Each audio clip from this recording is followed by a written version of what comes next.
Assalamualaikum warahmatullahi wabarakatuh. Pada video kali ini saya ingin membahas add-on domain dan setelahnya kita akan bahas juga apa itu subdomain. Pertama, apa itu add-on domain? Add-on domain adalah sebuah domain yang ditambah setelah domain utama. Untuk lebih jelasnya, kita bisa lihat pada gambar berikut ini.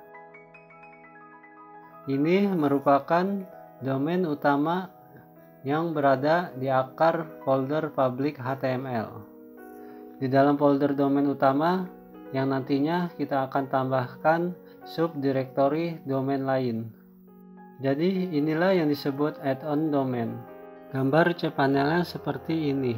Di folder public HTML untuk domain utama dan di bawahnya merupakan subdirektori add-on domain.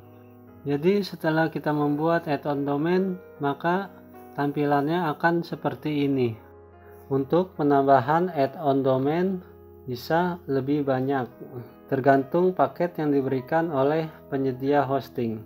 Ada yang memberikan satu add-on domain, 2, 3, bahkan ada yang unlimited.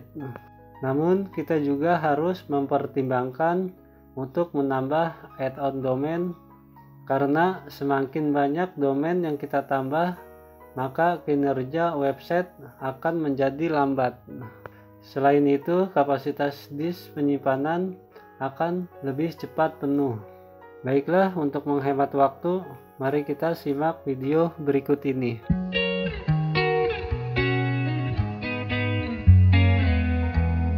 Pertama, kita masuk ke cpanel. Kemudian kita scroll ke bawah atau kita cari label add-on domain, lalu kita klik.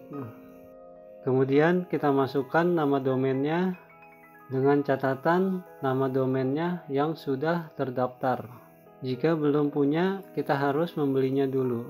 Kemudian kita klik sembarang tempat, maka field berikutnya otomatis terisi. Selanjutnya kita klik add domain. Kita tunggu sedang proses. Pesan error seperti ini artinya domain tidak mengarah ke hosting yang kita pakai saat ini. Kita harus cek dan merubah nama servernya. Untuk mengeceknya, kita buka situs whatmydns.net. Kemudian di field ini kita masukkan nama domainnya. Di field yang ini kita rubah menjadi ns atau name server. Lalu klik search. Kita lihat domain berada di hosting webmaster.com. Sedangkan hosting yang kita gunakan saat ini di rumahweb.com. Maka kita harus merubah name servernya. Biasanya setiap penyedia hosting memiliki member area yang berbeda-beda. Jadi kita cari saja yang namanya name server. Di sini kita rubah, pilih menggunakan server lain. Name server kita rubah sesuai dengan hostingnya.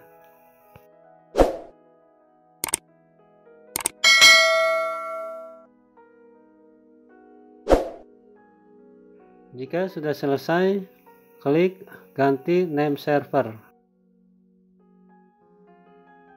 Untuk pergantian name server membutuhkan waktu 24 jam untuk mengarah ke hosting yang baru. Kemungkinan bisa lebih cepat dari 24 jam.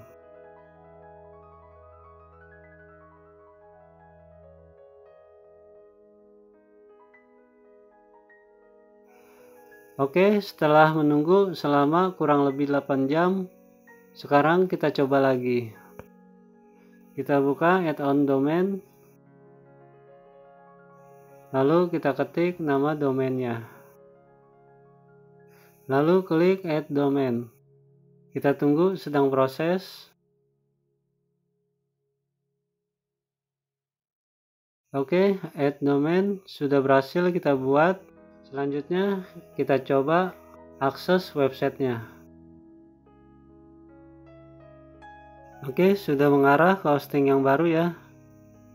Tampilannya seperti ini karena datanya belum ada. Sekarang kita upload dulu data websitenya. Buka folder public HTML, lalu pilih domain yang ingin diupload datanya. Selanjutnya klik upload. Kita pilih data yang mau diupload. Pastikan filenya berbentuk zip atau tar. Tunggu proses upload.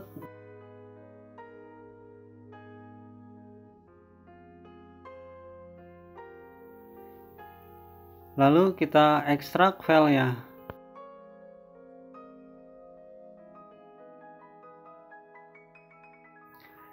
Isi datanya kita pindahkan ke root domain.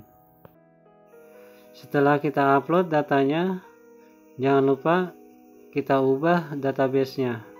Untuk cara membuat database-nya, saya sudah pernah membahasnya.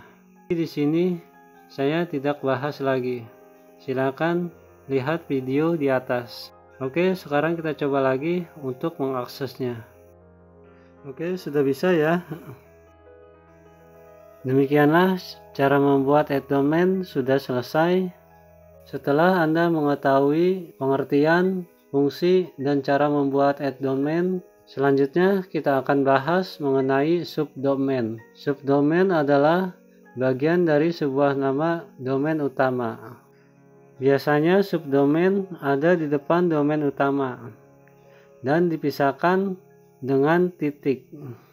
Sebagai contoh, kita bisa lihat pada gambar berikut ini. Misalnya, ini adalah domain utama dan di bawahnya ada turunan dari domain utama. Contohnya seperti blog.example.com atau registrasi.example.com. Itulah yang disebut subdomain. Baiklah, sekarang kita masuk cara pembuatannya. Pertama, kita masuk ke cPanel, lalu kita klik subdomain. Kemudian kita beri nama subnya. Contoh yang saya buat namanya blog. Jadi yang ditulis nama subnya saja. Di dokumen root, otomatis foldernya masuk di public HTML. Jadi kita harus merubahnya. Ketik nama domainnya,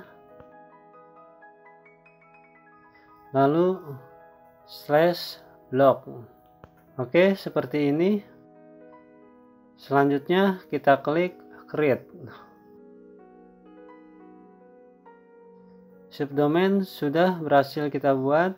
Selanjutnya kita kembali ke public HTML. Lalu klik nama domain. Oke, nama folder blog sudah ada di dalamnya. Dan isinya masih kosong. Untuk cara mengupload datanya, lakukanlah seperti cara upload add-on domain. Demikianlah pembahasan kami tentang add-on domain dan subdomain. Cukup sekian. Semoga bermanfaat. Kurang lebihnya saya mohon maaf. Wassalamualaikum warahmatullahi wabarakatuh.